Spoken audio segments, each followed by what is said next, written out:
प्रिय विद्यार्थियों, आज हम फैज़ अहमद फैज़ की प्रसिद्ध नज़्म हम मेहनत कश जब अपना हिस्सा मांगेंगे पढ़ेंगे। आप पूर्व में पढ़ चुके हैं कि फैज़ अहमद फैज़ साम्यवादी विचारधारा के समर्थक थे।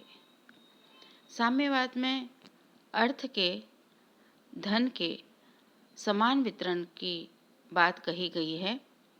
समान वितरण का सिद्धांत दिया गया है। इसके अनुसार खेत या कारखाने का जो मालिक है और उसमें जो श्रम करने वाले मजदूर हैं, उनके बीच लाभ का बराबर बंटवारा होना चाहिए।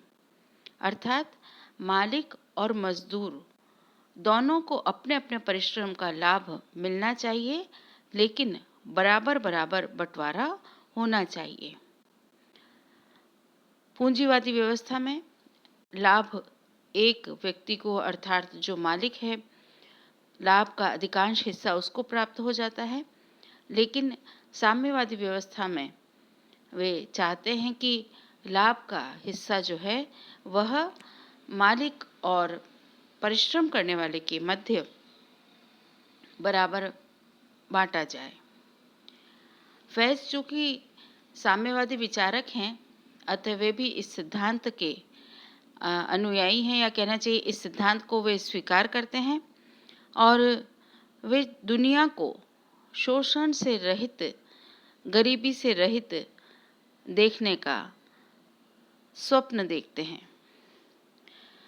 तो इस प्रकार फैज़ की इस नज़्म में जो मेहनत करने वाले लोग हैं, उनके बारे में, उनकी आवाज़ फैज़ ने उठाई है और उनके बारे में ही वे कहते हैं।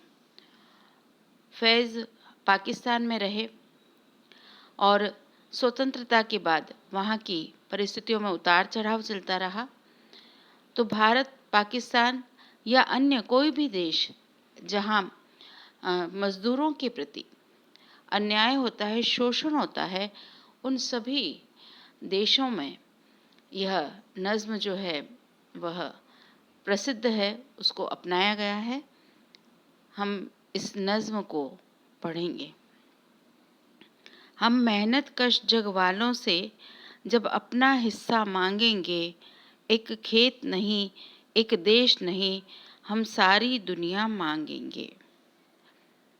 तो फैज़ कहते हैं कि हम जो मेहनत करने वाला वर्ग है, जो अधिकांश है, यानी हम में से अधिकांश लोग जो मेहनत करते हैं, तो जब हम इस जग के लोगों से, जो धनी मानी हैं, जो जिनके पास अत्यधिक धन है, उनसे जब हम अपना हिस्सेदारी मांगेंगे, अपना हिस्सा मांगेंगे, तो हम एक खेत नहीं, एक देश नहीं, बल्कि हम सारी दुनिया को मांगेंगे।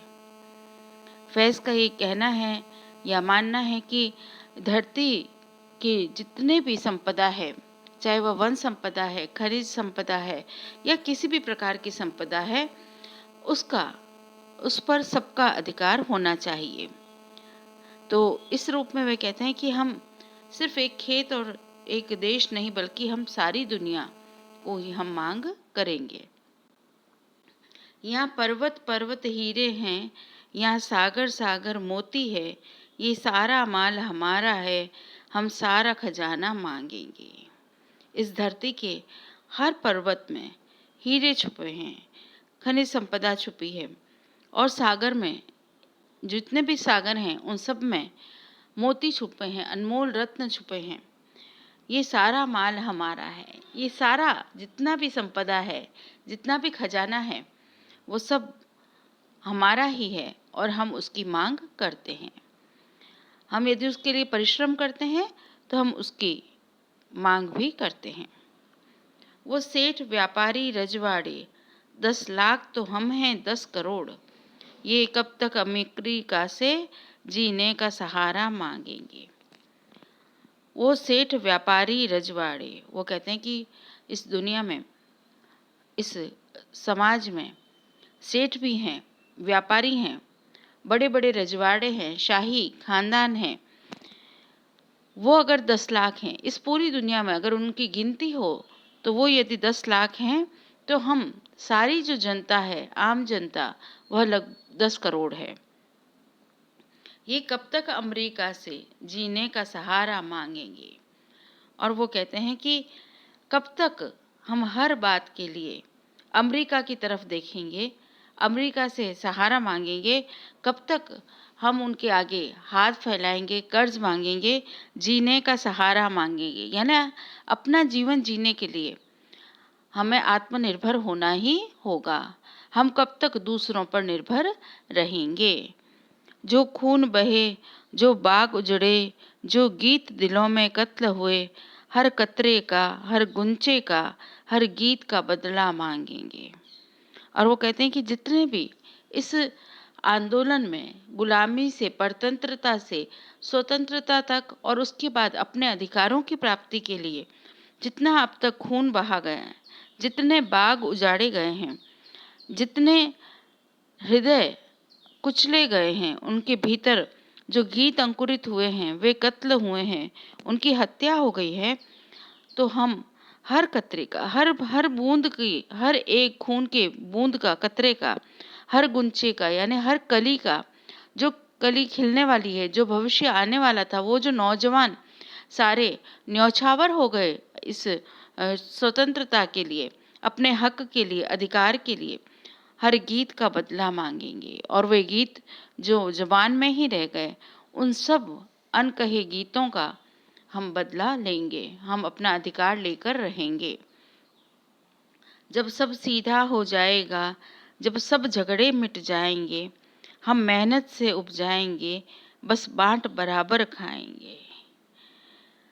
अब यहाँ पर फैज़ जो है वह कल्पना करते हैं कि एक दिन जब सब सीधा हो जाएगा, यानी सारी समस्याएं इस प्रकार की समाप्त हो जाएगी, जब सब झगड़े मिट जाएंगे, जब ऊंच नीच गरीब अमीर सारे झगड़े मिट जाएंगे, हम मेहनत से उपजाएंगे, तब हम इस धरती का सदुपयोग करेंगे, हम अपने परिश्रम से इसमें अन्न आदि उपजाएंगे, बस बाँट बराबर खाएंगे और सारे ही लोग उसका समान रूप से बंटवारा करेंगे और कोई भी तब भूखा नहीं रहेगा, दुखी नहीं रहेगा, कोई भी भोजन के अभाव में खाली पेट नहीं सोएगा और हम सब मिल बांट करके बराबर खाएंगे। हम मेहनत कश जब वालों से जब अपना हिस्सा मांगेंगे, एक खेत नहीं, एक देश नहीं, हम सारी दुनिया मांगेंगे। फैज़ यही कहते हैं कि हम मेहनत करने वाले लोग जब इस संसार में, इस दुनिया में लोगों से अपना हिस्सा मांगेंगे, तो हम सिर्फ एक खेत या देश नहीं, बल्कि हम सारी दुनिया के लिए समानता की बात मानेंगे, हम सारी दुनिया के लिए बराबरी का हक मांगेंगे। आज हम देखते हैं कि बहुत सारे देश, विकसित देश जो हैं, उनके पास अत्यधिक धन संपदा है। विकासशील देश उनसे नीचे हैं, लेकिन वे भी बेहतर स्थिति में हैं। लेकिन वे देश जिनका अभी विकास की राह पर जो नहीं चले हैं, ऐसे छोटे-छोटे बहुत सारे देश हैं जो आज भी भूख के लिए, आज भी गरीबी और संघर्ष में जी रहे हैं। 2 वक्त की रोटी उनके पास और जो सुविधाएं हैं जीवन की न्यूनतम, वे भी उन देशों में उन लोगों को प्राप्त नहीं हैं। तो फैज़ की यह नज़्म जो है वह सारी दुनिया के भीतर समानता का एक विचार लेकर आई है। फैज़ की इस नज़्म में मज़दूर और मालिक के अच्छे संबंध और उसके बाद में समान बंटवारे की बात उन्होंने कही है। फैज़ दुनिया के प्रत्येक देश में वहाँ के देशवासियों के हित की चिंता कर रहे हैं। सर्वे भवन्तु सुखिनः का भाव यहाँ पर हमको दिखाई देता है फैज़ के भीतर, और इसीलिए फैज़ की यह नज़्म पूरी दुनिया में प्रसिद्ध है। मज़दूर दिवस पर फैज़ की इस नज़्म को मज़दूर संगठन के लोग पूरे जोश के साथ इसे गाते हैं और अपनी प्रतिज्ञा को दोहराते हैं कि एक दिन वो अपने परिश्रम का लाभ इस दुनिया में ज़रूर लेंगे, प्राप्त करेंगे। तो फैज़ की समानता और बराबरी के हक की जो लड़ाई है, उसको यह नज़्म दर्शाती है और एक नया जोश, एक नया जज़्बा और सारी दुनिया में समानता का एक स्वप्न दिखाती है। धन्यवाद।